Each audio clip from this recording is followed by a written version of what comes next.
Para essa aula de ação gênica, pessoal, a gente precisa conhecer 3 processos. O processo de replicação, o processo de transcrição e o processo de tradução. São 3 processos que eu vou tentar explicar para vocês da forma mais rápida possível para ficar assim objetivo. E depois eu vou fazer umas gravações da tela explicando o esqueminha, tá? Mas vamos lá. Dentro do primeiro processo, o processo de... Estou acompanhando aqui no computador, o processo de replicação. Replicação nada mais é que tirar uma cópia, que replicar, ou seja, fazer uma cópia idêntica perfeita. Por que a gente precisa fazer um processo de replicação? Por exemplo, para fazer o crescimento de uma célula. A todo momento o seu corpo está replicando o material genético para produzir células idênticas, que você não precisa fazer células diferentes. Na verdade, você não faz células diferentes e nem com material genético diferente. Nós temos réplicas do seu material genético para que cada uma das suas células tenha a mesma matéria genética, ou seja, o mesmo conteúdo genético dentro de cada uma dessas células, certo? Dentro desse processo de replicação tem inúmeras estruturas que auxiliam o processo. Então, eu vou enviar para vocês um videozinho gravando da tela para explicar como que acontece o processo de replicação, tá bom? Vamos lá para a tela então. Vamos lá então, galerinha, aqui com a imagem da tela, para ficar mais fácil para a gente. Deixa eu ajeitar as coisas aqui. Pegar um apontador laser para vocês conseguirem me enxergar. Será que esse vermelhinho aí dá para ver? Acho que dá, né? Então, dentro do processo de replicação, pessoal, ele é chamado de um processo semi-conservativo. Por quê?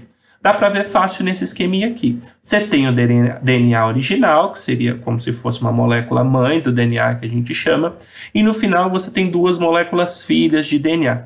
Percebam que a molécula mãe está pintadinha de cinza, então ó, se você seguir a sequência, lá no final as moléculas filhas vão ter uma fitinha cinza e outra amarela, que seria o filamento novo que foi produzido. Por isso que ele é chamado de um processo semi-conservativo, tudo bem?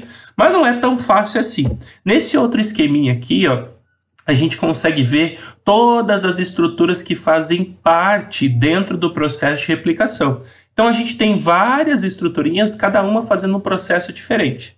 Primeiro, uma coisa que a gente tem que saber é que dentro desse processo de replicação, eu vou ter uma cadeia que é chamada de cadeia atrasada, ou então cadeia lagging, tá? E aqui eu tenho uma cadeia que é chamada de cadeia líder, ou então cadeia leading, tá? Nesse caso, por que elas são diferentes? Porque uma é lido no sentido normal, na hora de sintetizar essa nova fita de DNA, certo? E a outra é lida em pequenos pedaços, no sentido contrário. Por quê? Para que no final as duas saiam prontas juntas e com o mesmo sentido de leitura. Para esse processo todo acontecer, eu tenho algumas estruturas que são muito importantes. Por exemplo, a topoisomerase. A topoisomerase ela é responsável por desespiralizar a molécula de DNA, ou seja, ela vai desenrolando essa dupla fita para ficar mais fácil o processo de separação.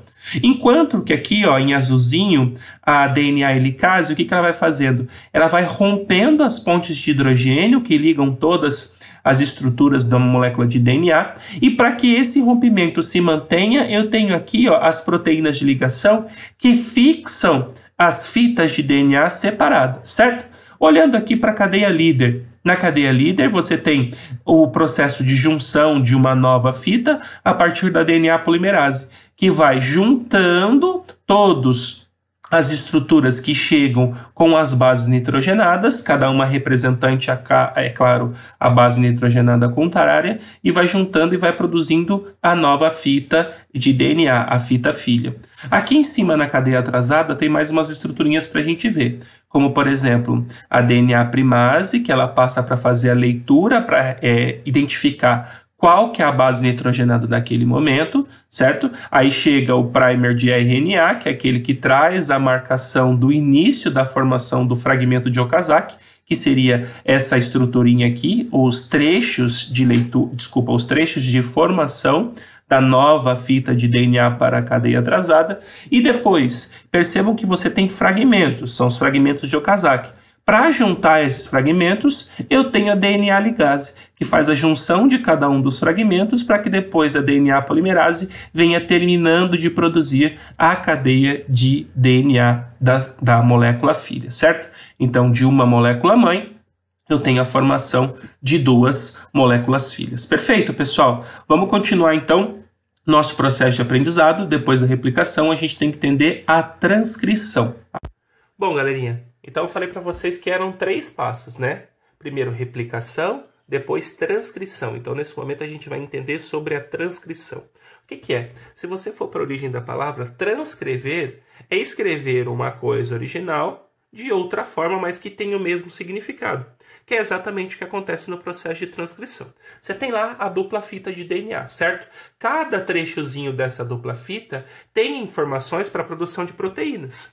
E quando você precisa produzir uma proteína, você pega um trecho desse material genético na forma de DNA, transcreve ele para uma forma de RNA, que vai ser chamado de RNA mensageiro, ou seja, que carrega a mensagem da informação de como produzir essa proteína até fora do núcleo para chegar lá no ribossomo e aí sim produzir uma proteína. Então, resumindo, o processo de transcrição é onde você pega um trecho do DNA que traz a informação de uma proteína que você quer produzir e a partir desse trecho de DNA você transcreve ele, você reescreve ele na forma de RNA. Qual RNA? O RNA mensageiro. Vamos dar uma olhada comigo lá na tela de novo, uma imagem para eu explicar isso melhor para vocês, pessoal.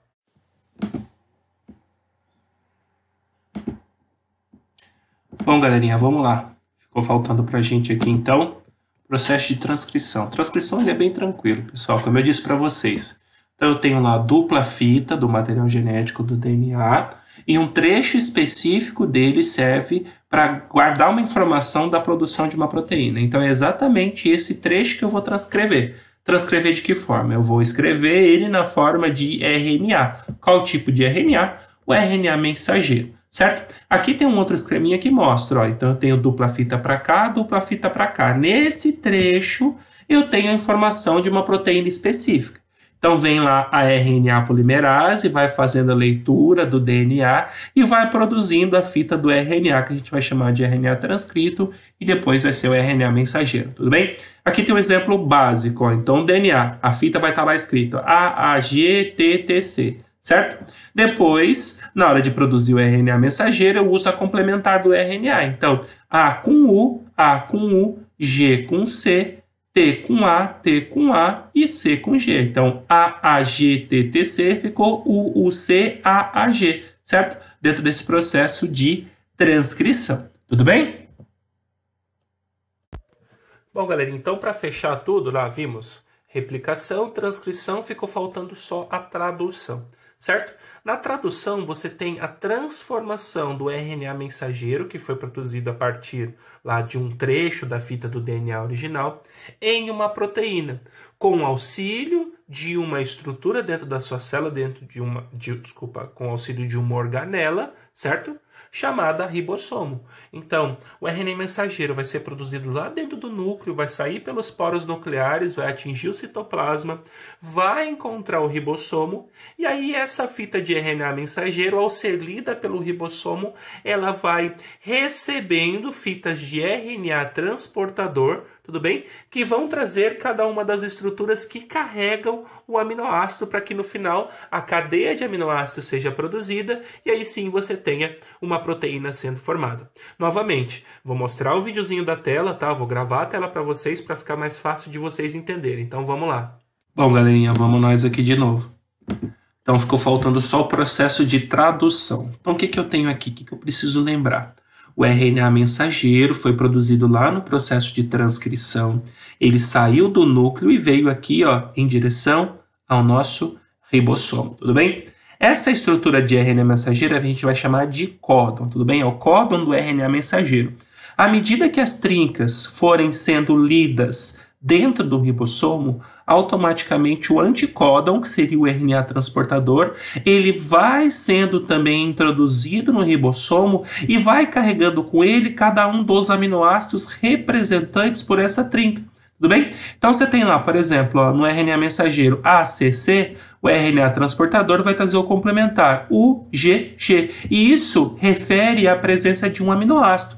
Em cada uma das trinquinhas que vão sendo lidas, vai chegando o RNA transportador, que seria o anticódon, vai fazendo a conexão e vai produzindo, então, a nossa cadeia de aminoácidos, que no final vai ser chamada de proteína. Essas cadeias de aminoácidos, elas só vão ser produzidas com auxílio de uma enzima que é chamada de peptidiltransferase, tá? Então a peptidiltransferase é quem permite essa conexão entre cada um dos aminoácidos para a produção da proteína. Nesse lado aqui fica mais fácil de entender. Quando o último RNA transportador chega com o último aminoácido, a fita inteira da proteína já foi produzida. Tudo bem, pessoal? Então, com isso, a gente conseguiu enxergar todo o processo, desde a replicação, transcrição e tradução. Um abraço, galera, bons estudos e até mais.